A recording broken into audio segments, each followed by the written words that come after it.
Besides top-notch research, the flagship for photonics research and innovation actively participates in outreach activities directed at children. Among the outreach activities organized by PREIN, the Photonics Explorer Kit campaign has had a remarkable impact. The campaign welcomes companies and private individuals to donate educational photonics kits to schools in Finland. Over 100 kits have been donated within the campaign.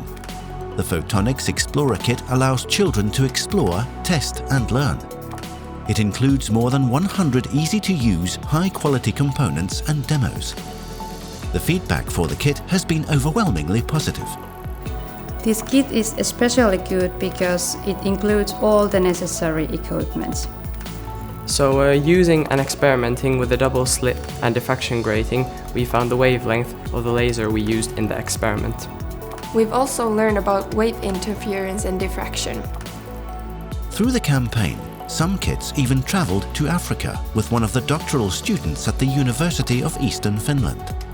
The Photonics Explorer Kit is expanding to yet another region of the world. In Finland, the Photonics Explorer campaign continues with an additional boost. PREIN launched a science competition to encourage school groups to solve light-related challenges.